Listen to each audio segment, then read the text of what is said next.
നെഞ്ചരിച്ചൽ അല്ലെങ്കിൽ പുളിച്ചു തികട്ടൽ ശരിക്കും പറഞ്ഞാൽ നോമ്പ് മാസമാണല്ലോ നടക്കുന്നത്. ഒരു വലിയ വിഭാഗം ഈ നോമ്പ് കാലത്ത് അനുഭവിക്കുന്ന ഒരു വലിയ സംഭവമാണ് പുളിച്ചു തികട്ടൽ അല്ലെങ്കിൽ നെഞ്ചരിച്ചൽ. ഡിസ്പെപ്സിയ എന്നാണ് ഇതിനെ സയന്റിഫിക്കലി പറയുക. ഡിസ്പെപ്സിയ അല്ലെങ്കിൽ ആസിഡ് പെപ്റ്റിക് ഡിസീസ് എന്ന് പറയും. അതായത് നമ്മുടെ വയറിന് ആമാശയത്തിനകത്ത് ഭക്ഷണം ദഹിപ്പിക്കാനായിട്ട് കുറച്ച് ആസിഡുകൾ, ഹൈഡ്രോക്ലോറിക് ആസിഡിൻ്റെ ഒരു കോൺസെൻട്രേഷൻ ആമാശയത്തിലുണ്ട്. ഇതാണ് നമ്മൾ കഴിക്കുന്ന ഭക്ഷണത്തെ ദഹിപ്പിക്കാൻ നമ്മളെ സഹായിക്കുന്നത്. പക്ഷേ നമ്മളുടെ ഭക്ഷണക്രമത്തിൽ വരുന്ന മാറ്റങ്ങൾ, നമ്മൾ കഴിക്കുന്ന ഭക്ഷണത്തിൻ്റെ രീതികൾ, ഏതൊക്കെ സമയം തെറ്റിക്കഴിക്കുക, വളരെയേറെ സ്പൈസി അല്ലെങ്കിൽ വളരെയേറെ മസാലകൾ കൂടിയ ഭക്ഷണം, വളരെയേറെ എണ്ണ കൂടിയ ഭക്ഷണം, അല്ലെങ്കിൽ കുറേ അധികം ജങ്ക് ആയിട്ടുള്ള ഭക്ഷണം, ഇത്തരത്തിലെ ഭക്ഷണങ്ങൾ നമ്മൾ മാറ്റി മറിച്ച് കഴിക്കുമ്പം നമ്മുടെ ആമാശയത്തിന് ഒരു പ്രത്യേക അതിൻ്റെ ഒരു എൻവയൺമെൻറ്റ് ഉണ്ട്. ആ എൻവയൺമെൻറ്റിന് നമ്മൾ വല്ലാണ്ട് ഡിസ്റ്റർബ് ചെയ്യും. അപ്പോൾ ഈ ഒരു ഡിസ്റ്റർബൻസ്, അതുകൊണ്ടാണ് ഫാസ്റ്റിംഗ് സമയത്ത്, അതായത് നോമ്പ് സമയത്തും ഈ ഒരു പ്രശ്നം വരും. നമ്മൾ കൃത്യമായിട്ട് അതിനെ ഫീഡ് ചെയ്യുന്ന സമയത്ത് ഫീഡ് ചെയ്യാതിരിക്കുമ്പം അവിടെ വരുന്ന ഒരു ഇംബാലൻസ് ആണ് പലപ്പോഴും നെഞ്ചരിച്ചൽ അല്ലെങ്കിൽ ഈ ഡിസ്പെപ്സിയ, പുളിച്ചു തികട്ടൽ, ഇതിലേട്ടൊക്കെ ലീഡ് ചെയ്യുന്നത്. അപ്പം ഈ ആസിഡിൻ്റെ എമൗണ്ട് കൂടുതലോ കുറവോ ആയിക്കഴിഞ്ഞാൽ ഭക്ഷണം ചെല്ലുമ്പോൾ അതിൻ്റെ ദഹന പ്രക്രിയ പ്രോപ്പർ ആവില്ല. ആ ഭക്ഷണം പിന്നെ അവിടെ ഹോൾഡ് ചെയ്യണ സമയം പ്രോപ്പർ ആവില്ല. അതുകൊണ്ട് തന്നെ നമ്മൾ കഴിക്കുന്ന ഭക്ഷണം തിരിച്ച് പുളിച്ചു തികട്ടി വരാൻ ഉള്ള ചാൻസ് ഉണ്ട്.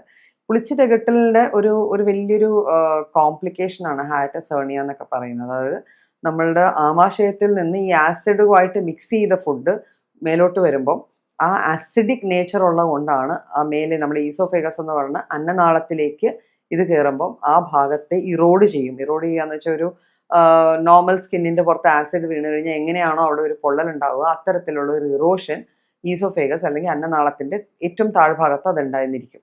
അപ്പോൾ ഇതിൻ്റെ കോംപ്ലിക്കേഷനായിട്ടാണ് നമുക്ക് പലപ്പോഴും ഗ്യാസ്, നെഞ്ചെരിച്ചിൽ, അല്ലെങ്കിൽ ഭയങ്കരമായിട്ട് നമ്മൾ ഭക്ഷണം കഴിച്ച് എന്തെങ്കിലും പറയുന്നതിന് മുമ്പ് ഈ ഒരു പുളിച്ച വെള്ളം നമ്മുടെ വായിലേക്ക് വന്ന് ഓക്കാനിക്കുകയോ ഛർദ്ദിക്കുകയോ ഒക്കെ ചെയ്യുക. ഇതാണ് നമ്മുടെ ഡിസ്പെപ്സിയ അല്ലെങ്കിൽ ആസിഡ് പെപ്റ്റിക് ഡിസീസിൻ്റെ ലക്ഷണങ്ങൾ. കാരണങ്ങൾ ഞാൻ നേരത്തെ പറഞ്ഞു കഴിഞ്ഞു അല്ലേ. നമ്മൾ ഭക്ഷണം കൊണ്ട് തന്നെയാണ്, ഭക്ഷണത്തിനെ ഹാൻഡിൽ ചെയ്യണ ഒരു അവയവത്തിൽ വരുന്ന പ്രശ്നം നമ്മൾ ഭക്ഷണം കൊണ്ട് തന്നെയാണ് അതിനെ ഓൾട്ടർനേറ്റ് ചെയ്യണം. പിന്നെ ചില അസുഖ കണ്ടീഷൻ, ചില അസുഖങ്ങളുടെ ഒരു പ്രത്യേകത കാരണം പോലും ആ രീതിയിൽ പ്രശ്നങ്ങൾ നമുക്ക് ഉണ്ടായെന്നിരിക്കാം. ഇത് നമ്മൾ എങ്ങനെ ടാക്കിൾ ചെയ്യണം, എങ്ങനെയാണ് നമ്മൾ ഇതിനെ ഹാൻഡിൽ ചെയ്യേണ്ടതെന്ന് നോക്കണം. ഇപ്പം ഫാസ്റ്റിംഗ് ഉള്ള ആൾക്കാർ സ്വാഭാവികമായിട്ട് ലോങ് ഫാസ്റ്റിംഗ് പീരിയഡ്സ് ആണ്. അപ്പം ഫാസ്റ്റിംഗ് കഴിഞ്ഞ ഉടനെ നമ്മളൊരു നോമ്പ് തീർന്ന ഉടനെ നമുക്ക് സ്വാഭാവികമായിട്ട് വിശപ്പ് വല്ലാണ്ട് കൂടുതലായിരിക്കും. നമ്മൾ കുറേ മധുരമുള്ള സാധനങ്ങൾ അല്ലെങ്കിൽ ഹെവി സാധനങ്ങളൊക്കെ കഴിച്ചു കഴിഞ്ഞാൽ ഈ പുളിച്ചു തികട്ടൽ കൂടാൻ സാധ്യതയുണ്ട്. അപ്പോൾ ഇതുപോലെ തന്നെയാണ് നോർമലി ഇപ്പോൾ ഫാസ്റ്റിംഗ് അല്ലാതിരിക്കുന്ന ഒരു വ്യക്തി പോലും സമയം മാറി ഭക്ഷണം കഴിക്കുമ്പം കുറേയേറെ ഒരുമിച്ച് അങ്ങ് കഴിക്കുക. അപ്പം നമ്മുടെ സ്റ്റമക്കിൽ അല്ലെങ്കിൽ നമ്മുടെ ആമാശയത്തിൽ ഉണ്ടാകുന്ന ആസിഡിന് ഇതിനെ ദഹിപ്പിക്കാൻ പറ്റാത്ത അവസ്ഥ വരികയും അവിടെ ഒരു ചെറിയ കൺഫ്യൂഷൻ ക്രിയേറ്റഡ് ആവുകയും അതിൻ്റെ ഭാഗമായിട്ട് ഈ അൺഡൈജസ്റ്റഡ് ആയിട്ടുള്ള ഫുഡ് അവിടെ കിടന്ന് ഉണ്ടാവുന്ന പ്രശ്നങ്ങളാണ് ഗ്യാസ് വരികയും ഒക്കെ ചെയ്യുന്നത്.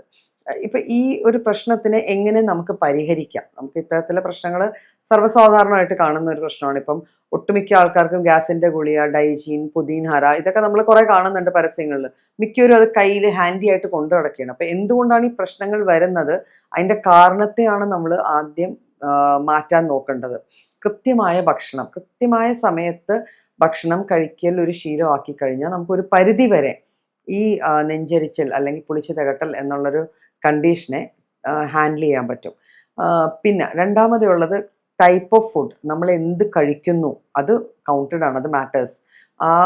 നമ്മൾ എന്ത് കഴിക്കുന്നുവോ അത് ഹെൽത്തി അല്ല എങ്കിൽ ഉറപ്പായിട്ടും നമുക്ക് ഇത്തരത്തിലുള്ള കണ്ടീഷൻസ് വന്നു ചേരാം.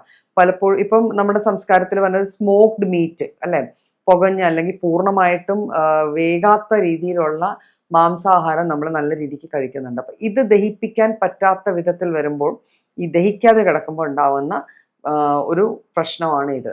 പിന്നെ അപ്പോൾ അതിലും നമ്മൾ ഒരു ശ്രദ്ധ കേന്ദ്രീകരിക്കേണ്ടതാണ്. പിന്നെ നമ്മൾ കുടിക്കുന്ന വെള്ളത്തിൻ്റെ അളവ്, അത് എങ്ങനെ കുടിക്കുന്നു. പലരും ഭക്ഷണം കഴിക്കുന്നതിന് തൊട്ട് മുന്നേ കുറേ വെള്ളം അങ്ങ് എടുത്ത് കുടിക്കും.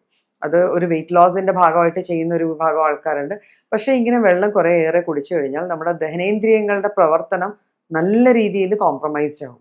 പിന്നെ നമ്മൾ കഴിക്കുന്ന ഭക്ഷണം പ്രോപ്പറായിട്ട് ദഹിക്കാൻ പറ്റാത്ത വിധം നമ്മുടെ ശരീരത്തിൽ അതിൻ്റെതായ സിംറ്റംസ് ആയിരിക്കും പിന്നെ കാണിക്കുക. എപ്പോഴാണ് വെള്ളം കുടിക്കേണ്ടത്?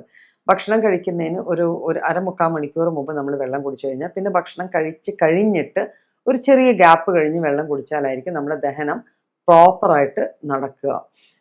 പിന്നെ കുടിക്കുന്ന വെള്ളം ഞാൻ പറഞ്ഞല്ലോ എല്ലാത്തിൻ്റെയും ടൈമും അതിൻ്റെ ക്വാളിറ്റിയുമാണ്. എപ്പോഴും ശുദ്ധമായ വെള്ളം അല്ലെങ്കിൽ തിളപ്പിച്ച് നമ്മൾ സാധാരണഗതിയിൽ നമ്മുടെ നാടൻ കുറേ നൊട്ടുനുറുക്ക് സാധനങ്ങളൊക്കെ ഇട്ട് വെള്ളം തിളപ്പിക്കാറുണ്ട്. അങ്ങനത്തെ വെള്ളമാണെങ്കിൽ ഓക്കെ.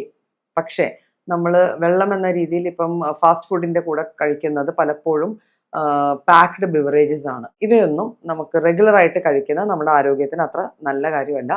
ഇവയെല്ലാം നമ്മുടെ ദഹനത്തിൻ്റെ ഈ പ്രക്രിയയെ നല്ല രീതിയിൽ ബാധിക്കുകയും അതിന് ഔട്ട്കമായിട്ട് നമുക്ക് ഈ ഡിസ്പെപ്സിയ പോലത്തെ ഫീച്ചേഴ്സൊക്കെ വന്നു ചേരാം.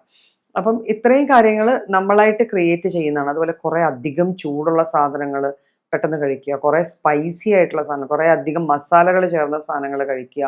നമ്മൾ ലേറ്റ് നൈറ്റ് ഫുഡ് ഒരിക്കലും പ്രൊമോട്ട് ചെയ്യാൻ പാടില്ല. കുറേയേറെ സമയം കഴിഞ്ഞ് നമ്മൾ ഭക്ഷണം കഴിച്ചു കഴിഞ്ഞാൽ നമ്മൾ ഭക്ഷണം കഴിച്ച് കിടന്നുറങ്ങുക, അതായിരിക്കും നമ്മുടെ പ്രൊസീജിയർ ഉണ്ടാവുക. അപ്പോൾ അതിന് ദഹിക്കാനുള്ളൊരു സമയം ഉണ്ടാവില്ല. അപ്പോൾ ഈ ദഹനത്തിൽ വരുന്ന വ്യതിയാനവും നമ്മളെ ഇത്തരത്തിലുള്ള കംപ്ലയിൻസിലേക്ക് കൊണ്ടുപോകാം.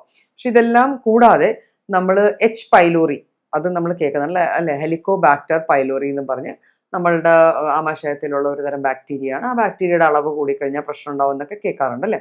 അത് നമ്മളുടെ ബോഡിയിൽ തന്നെ താമസിക്കുന്ന ഓപ്പർച്യൂണിസ്റ്റ് എന്ന് പറഞ്ഞ ഒരു കാറ്റഗറി ഓഫ് ജീവികളാണ്. ചെറിയ ചെറിയ മൈക്രോ ഓർഗാനിസംസ് ആണ്. അപ്പോൾ ഇവർ ഓപ്പർച്യൂണിസ്റ്റ് ആണ്. അതായത് ഇവർക്കൊരു അവസരം കിട്ടിയാൽ മാത്രമേ ഇവർ നമ്മളെ ഉപദ്രവിക്കുള്ളൂ. അപ്പോൾ ഇവർക്ക് അവസരം കൊടുക്കുന്നതാണ് നമ്മൾ ഈ കുറേ നേരം ഫാസ്റ്റിങ്ങിൽ നിന്നിട്ട് ഭക്ഷണം കഴിക്കാതെ ഇരുന്നിട്ട് അല്ലെങ്കിൽ അൺടൈംലി ഭക്ഷണം കഴിക്കുക. അപ്പോൾ ഹെലിക്കോബാക്ടറിൻ്റെ അളവ് വല്ലാണ്ട് കൂടിക്കഴിഞ്ഞാലും നമ്മൾക്ക് ഡിസ്പെപ്സിയ പോലത്തെ ഫീച്ചേഴ്സ് കാണിച്ചു തന്നിരിക്കാം. അപ്പോൾ ഇവരെ എങ്ങനെയാണ് ടാക്കിൾ ചെയ്യുന്നത്? ഇതിപ്പം നമ്മൾ പ്രശ്നങ്ങളെല്ലാം പറഞ്ഞു, അതിന് ടൈംലി കഴിക്കണം. അപ്പോൾ ഏതെങ്കിലും ഫുഡ് ഐറ്റംസ് കഴിച്ചു കഴിഞ്ഞാൽ നമുക്ക് ഇതെല്ലാം മാറ്റാൻ പറ്റുമോ? ഇപ്പം ഞാൻ നേരത്തെ പറഞ്ഞു ധാരാളം വെള്ളം കുടിക്കുക, പ്രോബയോട്ടിക്സ് അടങ്ങിയ ഭക്ഷണം കഴിക്കുക.